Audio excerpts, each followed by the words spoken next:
High বন্ধুরা, ঘড়ির কাঁটায় এখন বাজে 9টা 46 আর এখনও কাজের জায়গায় আছি। সকাল 9টায় এসছি, কাজ করছি এখনও। যাই হোক, একটা বড় ধরনের প্রবলেম ছিল, সেটা সলভ করতে হচ্ছে আজকের মধ্যে। তো জিনিসটা সলভ হয়ে গেছে, তারপরে কিছু প্রসেস আছে, সেগুলো চলছে। সারা দিন সকাল থেকে একইভাবেই চলছে। আর ঘরটা এই মুহূর্তে ভেতরটা পরিষ্কার হয়ে গেছে। তো বাকি যে প্রসেস কাজটা আছে সেটা চলছে। চলতে চলতে রাত্রে 12টা তো হবে, এখন 10টা বাজতেই যায়। তো সেইটা তোমাদেরকে শেয়ার করছি, যে ভেতরের অবস্থাটা দেখো। এখানে সমস্ত জলের কাজ হচ্ছিলো, এই যে ফিল্টার সমস্ত কিছু। কোম্পানিতে যা জল লাগে এখান থেকে যায়, তার সামান্য কিছু কাজ হচ্ছিলো। এই যে এখন ঘরটা ক্লিন হয়ে গেছে।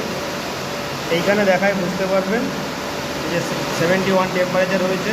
এটা এখনও 80 হবে, 80 ডিগ্রি টেম্পারেচার হবে। তারপরে 1 ঘন্টা হোল্ডিং হবে, তারপরে পুরো সিস্টেমটা ওয়াশ হবে।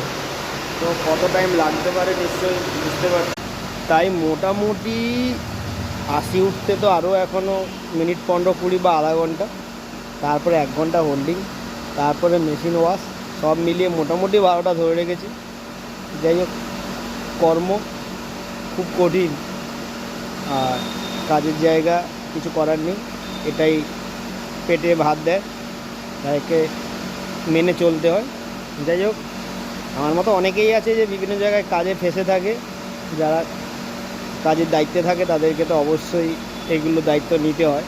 সবসময় হয় না, যে রেগুলার বেসিসে হয় না। যাই হোক, আর এগুলো বেশিরভাগ মেনটেন্সে যে সমস্ত কাজগুলো থাকে এগুলো ছুটির দিনেই হয়, তাই এটা নিয়ে কোনো অভিযোগ নেই। যাই হোক, আজকে সারাদিনটা আপনাদের সঙ্গে শেয়ার করলাম, পরপর শেয়ার করব এরকম জীবনে অনেক কিছু ঘটনা বা পথ চলতি সমস্ত ঘটনা। যাই হোক, যারা নতুন অবশ্যই সাবস্ক্রাইব করে রাখুন, তাহলে আপনাদের সঙ্গে কথা হবে। আর সবাই ভালো থাকুন।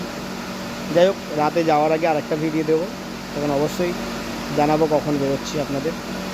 তার আগে জানতে হলে অবশ্যই সাবস্ক্রাইব করে রাখুন। চলুন, টাটা এখনকার মতো। পরে আবার একটা ভিডিও নিয়ে আসছি, যাওয়ার আগে একটা ভিডিও দিয়ে তারপরেই যাবো। টাটা। তাই এখন আর শুভরাত্রি বললাম না, পরের ভিডিওতে শুভরাত্রি বলবো। যাই হোক, টাটা।